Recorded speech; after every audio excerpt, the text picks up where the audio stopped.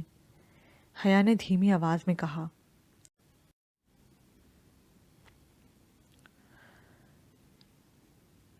تو کیا میں آپ کی زندگی پر اتنا حق رکھتا ہوں کہ میں آپ کے لیے کوئی فیصلہ لوں تو آپ مجھے نا امید نہیں لوٹائیں گی؟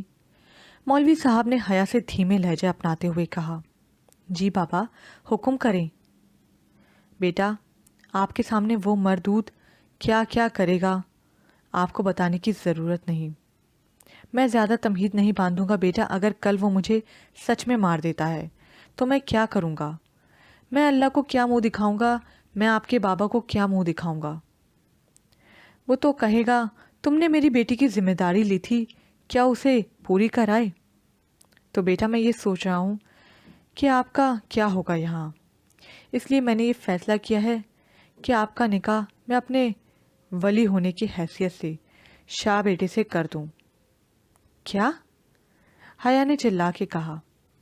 شاہ جو بظاہر سامنے بیٹھی بچوں کو دیکھ رہا تھا مگر اس کا دھیان سارا حیا میں اٹکا تھا۔ اس کے کیا کہنے پر شاہ کے چہرے پہ مسکراہٹ آ گئی، جیسے اسے معلوم ہو کہ وہ بھڑکے گی۔ بابا، میں شادی نہیں کر سکتی، حیا نے چہرے پہ زمانے بھر کی سختی لا کر کہا۔ مگر کیوں بیٹا؟ مولوی صاحب نے حیا سے پھر پوچھا۔ شاہ کو اپنے اندر بھڑکی آگ کو بجھانے کے لیے سگریٹ کی سخت طلب ہوئی۔ اسے ایک سگریٹ سلگائی اور ایک گہرا کش لیا۔ کیونکہ میں شادی شدہ ہوں بابا۔ حیا کی اس بات پہ شاہ کے لبوں پر دل فریب مسکراہٹ چھا گئی۔ نہ صرف شادی شدہ بلکہ یوں کہنا مناسب ہوگا میں کسی کی بیوہ ہوں۔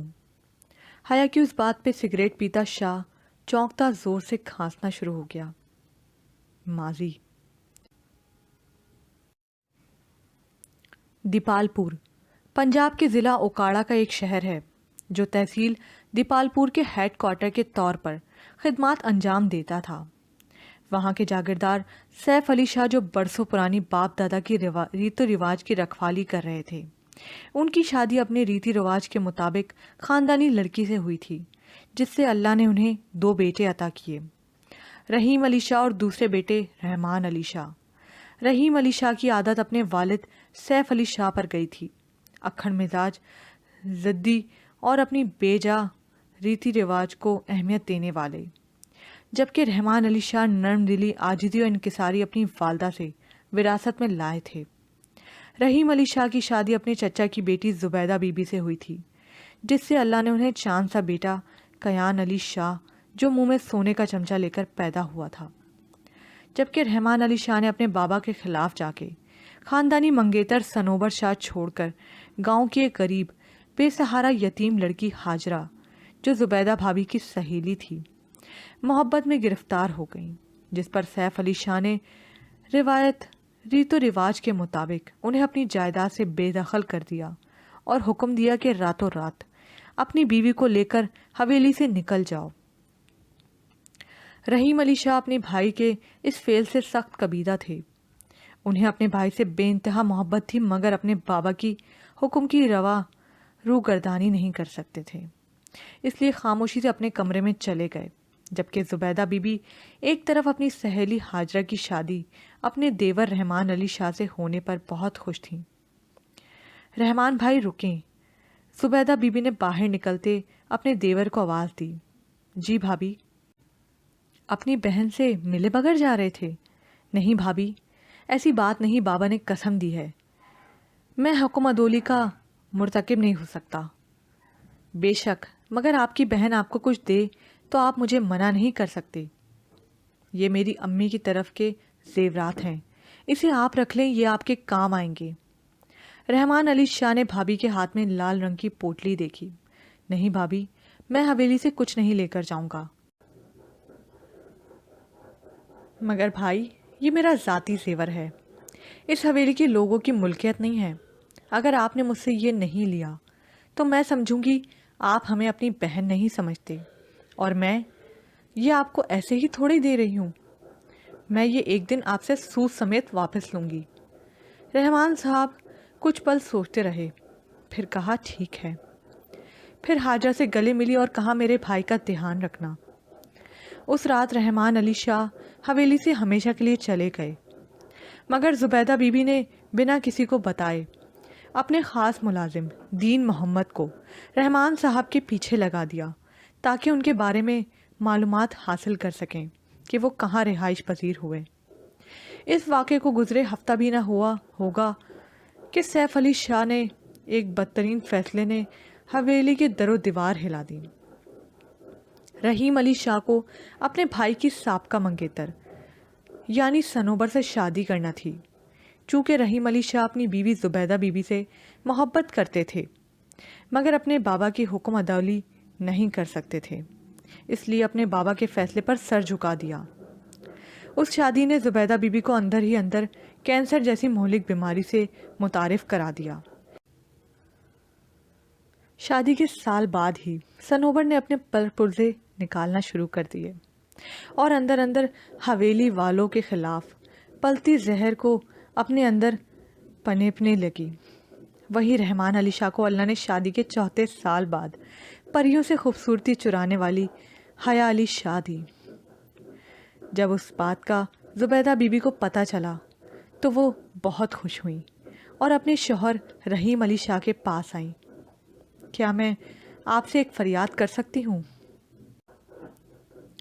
رحیم علی جو اپنے دفتری کام کھول کر بیٹھے تھے ایک دم سے ان کی طرف متوجہ ہوئے۔ آنکھوں نے چھائے ہلکے، جگہ جگہ چہرے پہ چھائیاں انہیں اپنی غلطی کا احساس دلا رہی تھیں۔ انہیں اپنے آپ پہ شدید ترس آیا کہ خالی ہاتھ رہ گئے۔ پہلے بھائی اور اب جان سے بھی زیادہ عزیز بیوی کو دن بدن ہاتھوں سے نکلتے دیکھ رہے تھے۔ ابھی کل ہی کی تو بات تھی جب ڈاکٹر نے، جو ان کا پرانا دوست تھا، بتایا کہ بھابھی کی رپورٹس ٹھیک نہیں آئیں، ان کا کینسر بالکل لاسٹ اسٹیج پر ہے، ان کے پاس مشکل سے یہ مہینہ بچا ہے، باقی اللہ کی مرضی۔ فریاد کیوں زوبی، تم حکم کرو، میری جان اسے پورا کرنا میرا اول ترین مقصد ہوگا۔ میں تمہارے ساتھ کبھی بھی ایسے نہیں کرنا چاہتا تھا مگر میں بابا کے آگے مجبور تھا، مجھے معاف کر دینا۔ رحیم صاحب نے زبیدہ کے آگے ہاتھ جوڑے۔ نہیں، آپ مجھے گناہگار مت کریں، میں آپ کو کسی بھی چیز کے لیے ذمہ دار نہیں ٹھہراتی، بس آپ میری ایک خواہش پوری کر دیں۔ رحمان کے گھر ابھی لڑکی ہوئی ہے، میں چاہتی ہوں آپ میرے قیان کا نکاح اس بچی سے کر دیں۔ کیا؟ رحیم صاحب چونک گئے۔ تمہیں کیسے معلوم؟ پھر زبیدہ بیوی نے اول سے لے کر آخر تک ساری بات ان کے گوش گزار کر دی، جسے سن کر رحیم صاحب جو پچھلے 4 سال سے اپنے بھائی کے لیے تڑپ رہے تھے، انہوں نے ایک لمحے میں ایک فیصلہ کیا اور اپنی بیوی کو اشارہ کیا، چلو۔ اسپتال کے کمرے کے باہر رحمان صاحب انہیں بیٹھے ہوئے نظر آ گئے۔ جب رحمان صاحب کی نظر اپنے بڑے بھائی پر پڑی تو دوڑ کے ان کے گلے لگ گئے۔ یہ منظر دیکھ کر زبیدہ کی آنکھیں جھلک پڑیں۔ اندر جانے پر معلوم ہوا کہ حاجرہ کی حالت ناساز ہے اور ڈاکٹر نے اسے جواب دے دیا ہے۔ تو رحیم صاحب کو اپنی اور رحمان کی حالت ایک جیسی لگی اور بھائی کو اپنے آنے کا مقصد بتایا، جسے سن کر کچھ پل کے لیے رحمان علی شاہ مانو گنگے ہو گئے۔ رحمان، کیا تمہیں میری بات پسند نہیں آئی؟ کیا میرے قیان میں کوئی کمی ہے جو تم اتنا سوچ رہے ہو؟ نہیں بھائی، قیان تو میری جان ہے، میں بابا کا سوچ رہا ہوں۔ رحمان صاحب نے اپنا خدشہ بتایا۔ تم بابا جان کو سوچنا چھوڑ دو، انہیں اب قیان اور ننھی پری کے لیے خود ماننا پڑے گا۔ تم بس نکاح کی تیاری کرو، میں چاہتا ہوں بھابھی اپنے سامنے اپنی بچی کے فرض سے سبکدوش ہو۔ رحمان نے سر ہاں میں ہلایا۔ پھر ننھی پری حیا علی شاہ کا نکاح قیان علی شاہ سے ہوا۔ حال تو بیٹا، اسلام میں کہاں لکھا ہے کہ بیوہ کا دوبارہ نکاح نہیں ہو سکتا؟ یہ بہت ہی بودی وجہ ہے۔ مولوی صاحب نے حیا پر برہم ہوتے ہوئے کہا، بابا پلیز، آپ مجھے اس بات کے لیے مجبور مت کریں، میں یہ کام نہیں کر سکتی، یہ میرے بابا کی آخری خواہش بھی تھی کہ میں اپنے شوہر کے ساتھ رہوں، اور ویسے بھی بابا، ہم مشرقی لڑکیاں جب ایک بار کسی کی ہو جائیں تو دوبارہ پلٹنا مشکل ہوتا ہے بابا۔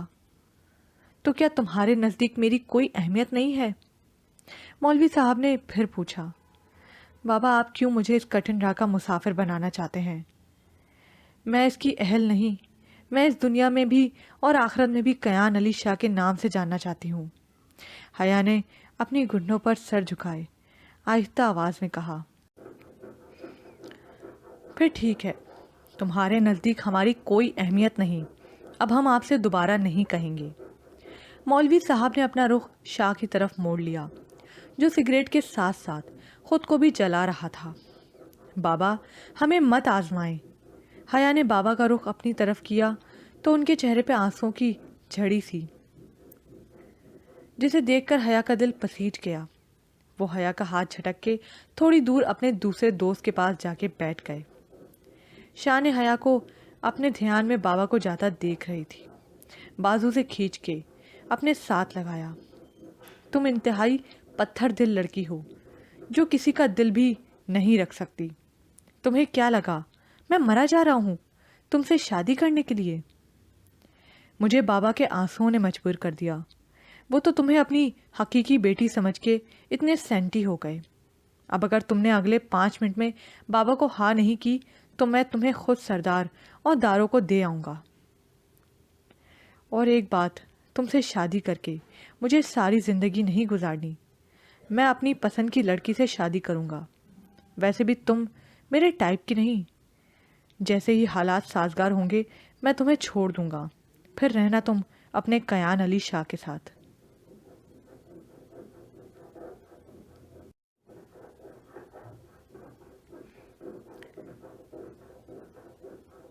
حیا نے ہلکے سے سر کو جنجبش دی۔